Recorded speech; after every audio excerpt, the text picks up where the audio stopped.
Hi everybody,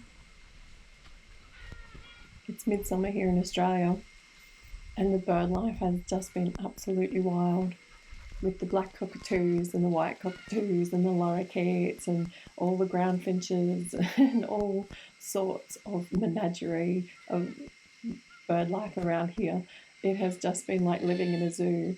The noise is phenomenal and waking up every morning to these screechy birds is delightful. I generally get up and get my coffee and I take the dogs for a walk around the property and we have a little sticky beak at what's going on, and watching these black cockatoos get up to mischief is pretty funny. At the moment we have lychees fruiting, but we don't seem to have many birds eating those lychees because we have other things around the property, all the natives that the birds hook into. So, we actually have some exotics too that the birds hook into, but at the moment, mostly they are into. Oh, hang on a minute. No, the black cockatoos, they're not into the macarangas. The white cockatoos are. The black cockatoos are here eating the pine trees. We have some of the exotic pines that grow around the forestry, and we also have a couple of the other, perhaps they're a Norfolk pine or something like that. And yeah, the white cockatoos, they get into the macaranga trees, which are in seed at the moment, and they pretty much just do their own pruning session and snap off all the branches. And while they're at it, they have a good munch on all the other seeds that are in there. So, yeah, this is the top part of the property, and these are all longan trees. And at the moment, they're absolutely chock a block full of fruit, but they're not ready yet. And up here, it's lovely and shaded out. This part of the property has been left to grow back by design, and it actually didn't do what we thought it would do. I thought it would grow lots more of the native trees, but it actually just shaded everything else up underneath, which is great because it's very low maintenance. However, if you come out into this other part of the property here, it is all signal grass, and what happens is the signal grass is, even though it's a clumping grass, it produces so much it just forms a mat on the ground and nothing much can grow through it. So you really need to trim it out if you want, and probably even plant your own stuff to get it to grow. And these ones mostly come up after the cyclone. They're about that age. But all up the top here, I am going to be cleaning up anything that's not native. We're looking down here at my fruit tree row. This is where I planted a row of fruit trees last year, and all this was mowed, but at the moment all of this grass is going to be mowed when I finally get the ride-on mower back, and it'll go on as mulch onto this row. I'm trying to recreate a type of syntropic garden where you plant a lot of different things of different sizes and they kind of take care of each other like a forest. And yeah, it's going okay. It's a bit dry. It is summer. However, at the back of the property, which I'll be showing you in the next video, is along the creek bed, and it's been all signal grass and lantana and guavas and other weeds that have been growing back there, and I am cleaning that up at the moment, and you'll be able to see the progress of that. I'll be turning a whole acre of that into a syntropic garden, and I have plants in pots waiting to go already. These are my puppies. These are That's Wallace having a drink at the moment, and this is Scully, and they're our crazy little units. They are literally what gets me out of bed every morning.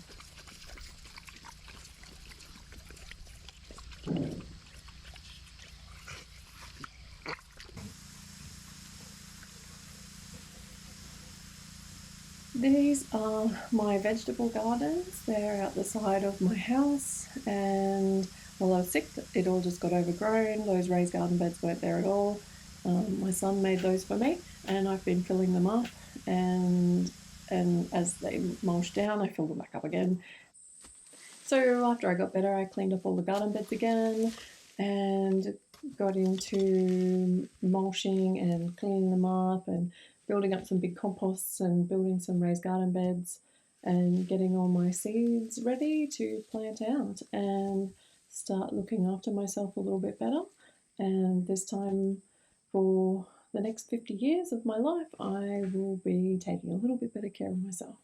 So at the top of that area where you were just looking, this is where I did the Ruth Stout potato garden, and it needed a lot more microbes, so now it's got a lot more stuff on it.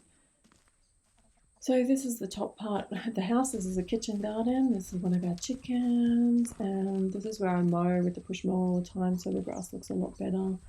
And this is what the grass looks like down the bottom when we have a rider mower. But all this here was overgrown and it had a dead shrub there, so I pulled all of that out. And all of that was my veggie patch last year. At the moment it is all covered in pumpkin vine, which looks absolutely glorious. This is what the raised garden bed looks like when it's full. This is the puppies having a drink out of the watering can. This is my solar waterer. Our pumpkins, I like to fertilise the pumpkins, so to make sure we get some, because sometimes the fruit doesn't always set. It's because they haven't been fertilised. So as you can see here, if you get the Mayflower and you pop the petals off, one-handed, of course got the video camera, get that stamen, and then you just poke it into the female flower and all of that pollen will get all over there, just like that. And that's it. It's done, fertilised. You get a pumpkin.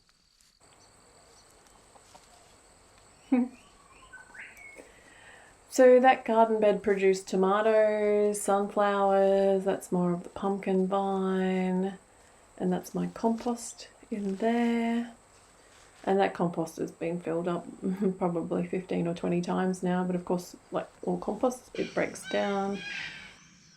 Now this is our front driveway. This is how noisy the black cockatoos are. They are across the road in those big tall standing trees that you can see just in front of the mountain, and they are causing a ruckus over there, getting all the seeds out of those trees. They are a lovely, lovely black cockatoo, and the males have a tail that is orange striped, and they just look absolutely gorgeous. And if you turn around and look down our driveway, this is what it looks like. This is me walking underneath the trees, and this is when it's growing all of my mulch. Up to the left there is another pasture paddock, and it at the moment is absolutely chock-a-block full of grass that when I get the mower back, it will be mowed, and all of that mulch will be collected up and used on my winter garden beds. So most of this video is just you having a little bit of a poke around. You obviously haven't seen all of the property, but over this year I am going to be getting this property cleaned up now that I'm feeling much better. You'll find out and hear about that over the course of the year, and you will be able to watch me clean up all the pest species on the property that have overgrown, like lantana and Singapore daisy and guavas, those sort of things. And I'll be starting with the syntropic garden that I talked about before. So I'm going to leave you now with one of our beautiful little sunbirds who have raised another beautiful little sunbird who is at the moment now building a new nest at our front door. So enjoy, and I'll see you in the next video.